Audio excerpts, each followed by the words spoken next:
अमीर अब्बास साहब, मुझे आप कहिएगा, जैसे कि गौहर खान साहब ने भी हमें बताया आइन के हवाले से, आप इससे राय से इत्तफाक करते हैं कि मुज़ाकरात की मद में जो पंजाब इलेक्शन है एक बार फिर ताख़ीर का शिकार होंगे, हुकूमत कोई फ्लेक्सिबिलिटी दिखाएगी?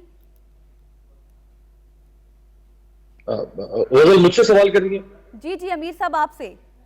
जी, देखिए, मुझे तो एक इस बात की समझ नहीं आई है कि एक ताकतवर फरीक है, एक फरीक सुप्रीम कोर्ट है इसमें, जिसने जो ये झंडा लेकर उठी कि हम आइन पर अमल दरामद करवाएंगे और 90 दिन का मतलब 90 दिन है, और हम देखते हैं कि आइन के खिलाफ कौन चलता है। एक है सियासी फरीक तहरीक इंसाफ, जो कहते हैं कि भाई 90 दिन में इलेक्शन होने चाहिए, और वो खुद करवा नहीं सकती थी, जो कि वो ऑपोजिशन में है, उसके इख्तियार में कुछ नहीं था, वो सुप्रीम कोर्ट का पल्लू पकड़ के बैठ गई कि जी सुप्रीम कोर्ट ये जो आलम पासदारी का लेकर उठी है, सुप्रीम कोर्ट के वसीले से हमें इलेक्शन मिल जाएगा। और दूसरा एक फरीक है हुकूमत और उसके साथ सारी रियासत के इदारे, जो कि ताकतवर फरीक है।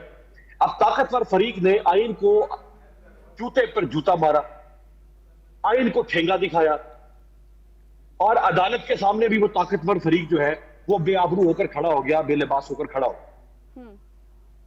इससे तासुर तो ये फिर मिल गया हमें कि आइंदा से जहां पर भी ताकतवर फरीक अगर रियासत के सामने खड़ा हो जाए तो वो रियासत को सरनेगू कर सकता है।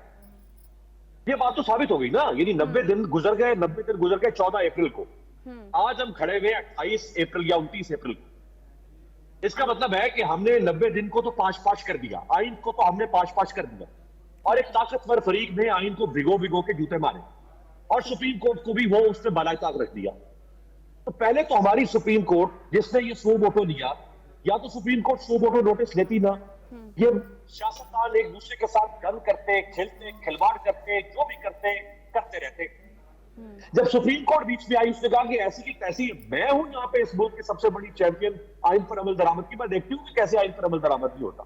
तो पहले तो सुप्रीम कोर्ट से भी एक मुद्देबाना दस्ता सवाल होना चाहिए ना कि भाई साहब, आपने जो नोटिस दिया था, उस नोटिस का धर्म कहां है, उस नोटिस का मकान कहां है? अगर मंगल तक, जैसे आप फरमा रही हैं कि मंगल को अब मुज़ाकरात होंगे, इसका मतलब है वो 14 मई तो गुजर गई है, 14 मई को तो इलेक्शन नहीं हो सकते।